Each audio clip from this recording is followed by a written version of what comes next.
pilihan-pilihan di hidup yang kesannya gampang aja, susah ya nggak sih? Di sini tadi kan banyaknya anak-anak kuliahan ya. Buat yang di sini ada yang udah punya pasangan, udah punya pacar? Ada. Buat yang belum, ini kita akan latihan skenario kalau nanti punya pasangan. Terutama buat yang laki-laki ya. Bayangin nih, besok Senin kan, kalian udah siap-siap beres kelas pertama, makan siang. Pas makan siang, dikasih tahu bahwa dosen nanti nggak ada. Wih, asik ya. Udah beres makan, kenyang, pulang ke kosan, buka pintu. Ranjang udah menggoda nih, mau push rank. Ya. Baru kalian mau duduk di ranjang, HP di saku kalian bergetar. Kalian buka, ada tulisannya, Ayang. Kalian angkat. Ada suara yang ngomong, Yang, kamu mau nggak jemputin aku? Kalian akan jemputin atau enggak? Itu ada yang sampai tercengang-cengang mendengar kejujurannya. Tapi bahkan pilihan kayak gitu aja bikin kita menimba-nimba kan, harusnya aku jemputin atau enggak? Sebagai cowok ya, kewajibanku harusnya ngejemputin pacarku dong. Tapi di sisi lain, ranjang dan push rank menggoda banget gitu kan. Bayangin kalau pilihannya ini udah berhubungan sama masa depan dan juga kelanjutan hidup kita. Bayangin kalian nabung saham, mendadak anjlok. Kalian bayar pajak, biar taat, biar tertib, disalip sama strobo biru.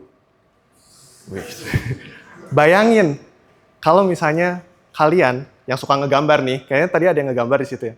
Udah latihan menggambar mungkin bertahun-tahun, kalau kayak aku 20 tahunan. Mendadak di tahun 2025, orang-orang milih beli gambar 5 ribuan dari Shopee yang dibikinnya pakai AI mirip Ghibli. Kesel kan? Dongkol kan? Tapi mau ngikutin suara hati, udahlah, nggak usah kayak gitu lagi, nggak usah latihan, nggak usah ngegambar. Juga susah. Gimana nanti kalau misalnya nggak dapet klien lagi? Gimana nanti kalau hubungan sosialku jadi terganggu? Jadi yang benar gimana sih? Apakah kita harusnya selalu menuhin kewajiban? Atau kita tuh kapan boleh ngikutin keinginan kita? Ini pertanyaan yang mungkin simple, tapi semenjak tahun 2021 cukup membuat aku kebingungan. Gara-gara ketemu sama orang yang namanya Yogi Sulastama. Jadi Yogi itu adalah seorang konsep artis. Kita kenalannya online, saat itu kita berdua tinggal di luar Indonesia, tapi kebetulan setelah COVID kembali, kita ketemuan di Bandung. Baru sampai di kafe, Yogi udah duduk, sanderan di kursinya. Dia langsung nanya gini, Dion, who is your person? Aneh ya? Aku ngerasa aneh sih waktu itu. Kenapa ditanya kayak gini? Tapi setelah ngobrol, ternyata yang dia maksud adalah, siapa sih dalam pribadi aku yang menentukan pilihan-pilihan aku? Pada saat itu, siapa yang nyuruh aku kerja 12 jam, tambah ngerjain komik 250 halaman, tambah ngurus ngeberdiriin sekolah ilustrasi? Siapa yang nyuruh aku kalau hari Minggu udah di rumah aja, barengan sama pasangan, nggak usah main badminton sama teman-teman? Pertemuan yang tadinya cuma 3 jam, bikin aku bingung sampai 3 tahun. Apakah pilihan-pilihan aku ini berdasarkan aturan, berdasarkan ekspektasi orang lain? Atau jangan-jangan pilihan yang aku bikin ini berdasarkan keinginan yang terpendam, hasrat yang terpendam yang selama ini tuh aku sembunyikan? Dan setelah menggali lebih dalam, selama 3 tahun itu, aku bertemu dengan 3 karakter yang ternyata ada di dalam pribadiku.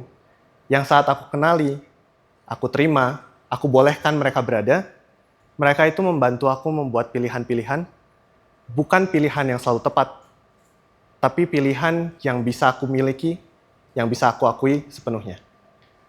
Jadi kan tadi pada bilang capek ya, hari ini kita akan santai aja. Kita akan berkenalan dengan 3 karakter dalam diriku, tapi juga 3 karakter yang mungkin ada dalam diri kalian masing-masing. Oke? Jadi kalau misalnya nanti ke depannya kalian ada pilihan-pilihan yang susah, kalian punya temen ngobrol dalam diri sendiri supaya nggak terlalu capek-capek amat. Jadi boleh nyander, relax dulu. Aku akan nyuruh kalian tutup mata, Nanti aku akan kasih tahu lagi kapan buka matanya, jadi santai aja, oke? Jangan tidur. 3, 2, 1. Pada saat yang rileks ini sekarang, coba bayangkan semua kewajiban kalian hilang. Nggak ada tugas, nggak ada orang lain yang keinginannya perlu kalian penuhi. Di saat ini, coba dengerin. Apa sih keinginan yang paling dalam yang ada di dalam diri kalian? Coba bayangkan keinginan itu bersuara. Kira-kira suaranya kayak apa? Apakah dia kayak anak kecil? Atau dia kayak orang besar? Apakah suaranya ini lemah lembut atau udah teriak-teriak? Coba bayangkan wujud dari suara itu. Apakah mirip sama kamu? Atau jangan-jangan wujudnya beda banget sama kamu? Suara ini dan karakter ini berada di tempat yang seperti apa? Apakah dunianya gersang atau dunianya asri dan bersih? Kalau dia punya tempat tinggal, pintu depannya seperti apa? Warnanya bagaimana? Bentuknya seperti apa? Coba kalian kenali karakter yang ada di imajinasi kalian ini. Kalau udah, perlahan-lahan boleh buka lagi matanya. Jadi karakter yang tadi baru kalian imajinasikan, yang baru kalian kenali tadi, ini karakter yang dalam pribadiku melambangkan keinginan. Untukku karakter ini namanya Satu. Dia ini bocah petualang yang sangat berani, suka keluyuran, suka eksplorasi, dan dia juga sangat pinter untuk berkreasi, untuk bikin ini itu. Dia orangnya berani dan bersemangat. Jadi saat aku kecil, aku pengen nih melanjutkan studi dan berkarir sebagai seniman. Meskipun waktu kecil itu banyak banget orang yang bilang, kamu nggak akan bisa jadi seniman. Mata kamu itu bermasalah.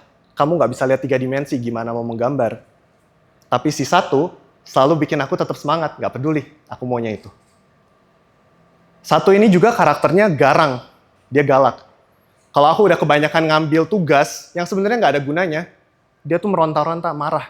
Ngapain sih? Udahlah istirahat aja, main aja, pergi aja. Kalau ngikutin Satu, semua yang aku lakuin itu seru, seneng, bergairah, penuh semangat. Tapi ternyata, kalau aku ngikutin dia terus, yang ada celaka. Dari umur 0 sampai 12, tanganku patah 4 kali. 3 tahun sekali. Bukan karena kecelakaan, manjat, lari-lari, ngikutin adegan Spider-Man waktu itu baru keluar filmnya. Jadi parah.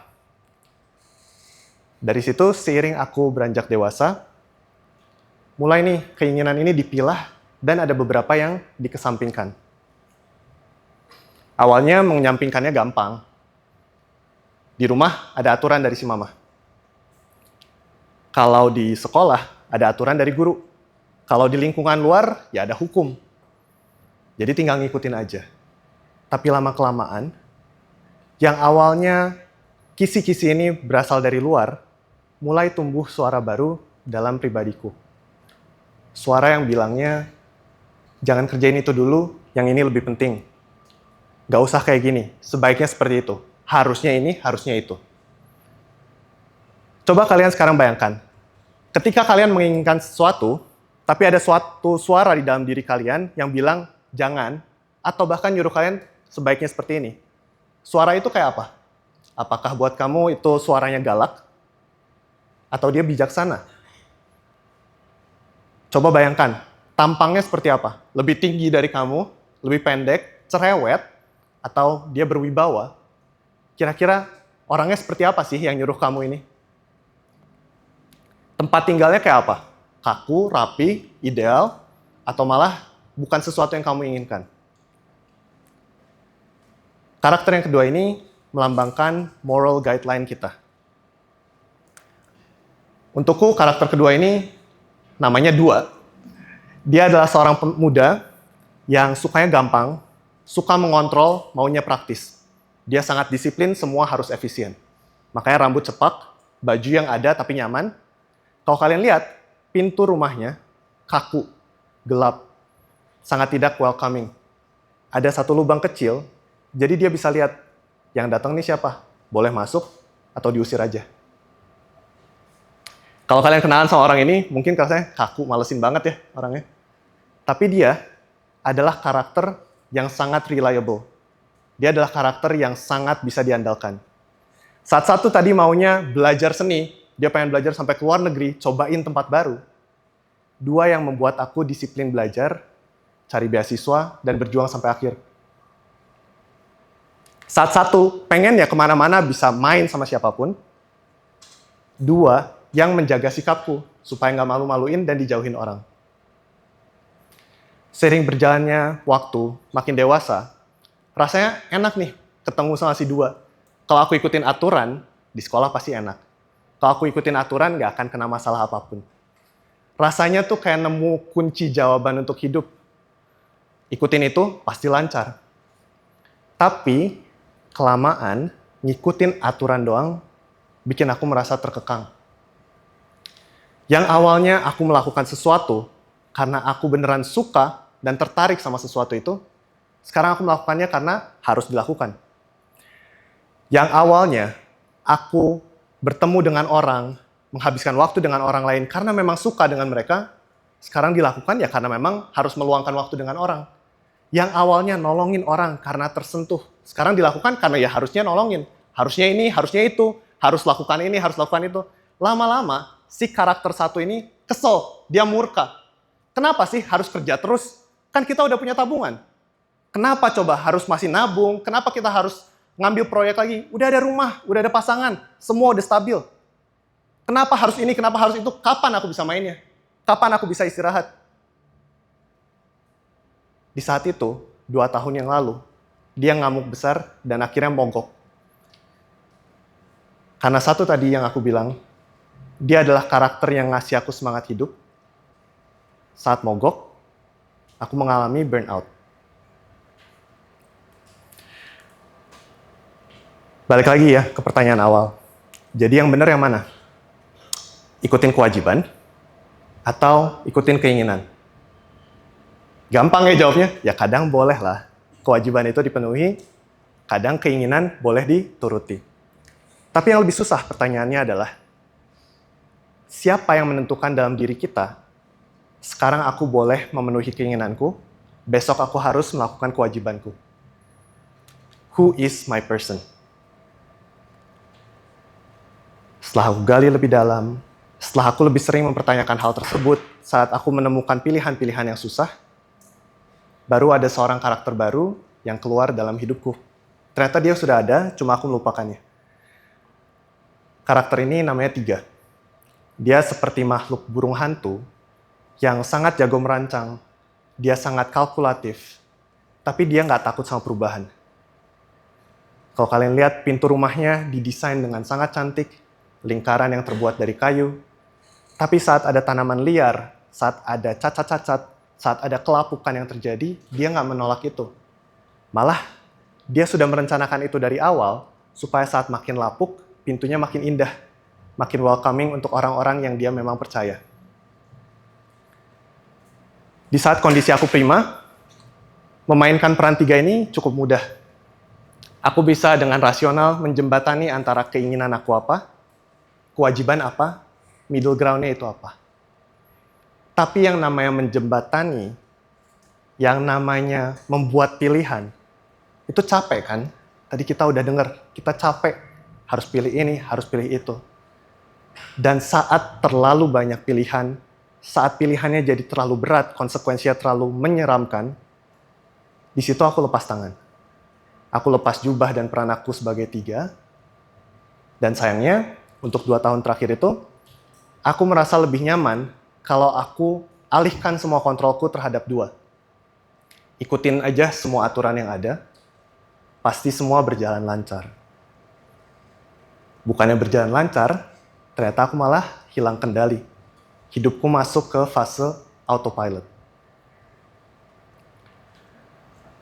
1 tahun terakhir, aku berusaha keras untuk mengembalikan perannya Tiga ke dalam hidupku. Di situ aku dibantu sama pasanganku, aku dibantu sama terapis. Saat 1, 2, dan 3, mereka bekerja sama. Mereka membuat sinergi, mereka membuat pilihan-pilihan yang meskipun capek, aku bisa terima. Saat aku mengikuti perasaan-perasaanku saja, aku akan kehilangan kendali. Saat aku hanya mengikuti kewajiban, aku akan tertekan. Tugas Tiga di sini adalah ketika aku mau nggak mau harus kerja, dia yang menemani 1. Dia yang bilang, nggak apa-apa kamu kesel sekarang, boleh kalau mau marah. Yang penting, nanti kita ada waktu untuk main-main lagi. Saat aku mau mencoba sesuatu yang baru, tapi 2 merasa, itu nggak ada di aturan kita, itu melanggar aturan. 3 yang ngingetin, nggak apa-apa, lingkup kita, nilai-nilai kita selalu bisa diperbaharui. Nggak ada yang benar, nggak ada yang salah, cuma mana yang mau kamu terima. Saat 1, 2, dan 3 bekerja sama seperti itu. Bisa sangat nyaman, bisa sangat saling memiliki. Dan ternyata, kalau dilihat lagi, mereka ini berhubungan sama teori kepribadiannya Sigmund Freud. Sigmund Freud sebutnya id, superego, dan ego. Id atau keinginan, itu adalah hasrat terdalam yang kita miliki. Dari lahir kita udah punya itu yang paling mendasar dalam diri kita. Superego atau moral, itu adalah nilai-nilai, aturan-aturan yang kita pelajari dari orang tua kebanyakan, dan juga dari lingkungan kita seiring kita beranjak dewasa. Ego atau kesadaran, itu adalah diri kita yang menjadi penengah, negosiator antara si keinginan dan aturan nilai moral kita. Dia juga yang berinteraksi dengan dunia nyata. Dia yang membuat pilihan secara nyata di dunia nyata. Saat kesadaran dan rasionalitas ini nggak ada, kita nggak akan pernah bisa menentukan pilihan yang jangankan puas, tapi berani kita pertanggungjawabkan dan berani kita miliki. Dan kalau kita nggak merasa puas, hidup kita bisa penuh rasa benci. Benci sama orang lain, benci sama diri sendiri, bahkan benci sama hidup itu juga. Bayangin kalian hidup cuma ngikutin keinginan kalian. Potensi kalian gak akan pernah berkembang. Yang ada iri, dengki, kesel, ngelihat orang kok bisa berkembang sejauh itu. Ngelakuin apa yang harusnya aku juga bisa lakuin. Gitu doang mah gampang. Tapi kamu gak melakukan itu. Saat kita cuma hidup mengikuti aturan, kita gak memanusiakan diri sendiri maupun orang lain. Jangan-jangan nanti pulang, buka X, ngetik, pemerintah tuh harusnya ngerapihin negaranya. Padahal kita sendiri sadar, ngerapihin kamar aja susah. Tapi kita nuntut hal yang sangat besar.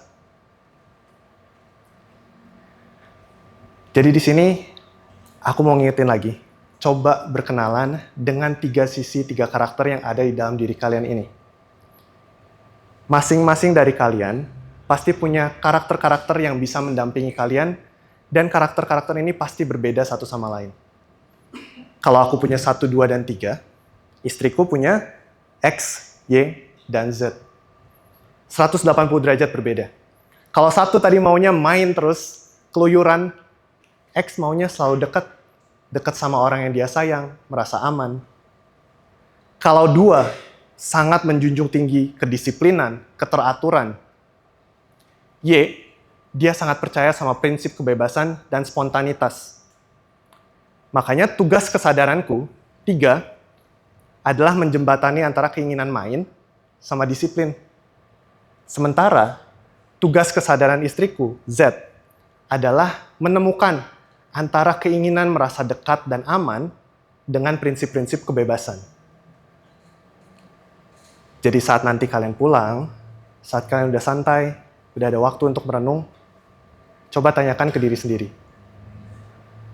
Siapa sih keinginan terdalamku selama ini? Coba tanya juga, siapa aturan-aturan yang selalu mengatur dan membuat aku memilih pilihan dalam hidup? Dan yang terakhir, yang paling penting, tanyakan, siapa ya yang mengendalikan aku? Siapa kesadaranku? Tanyakan, who is my person? Terima kasih.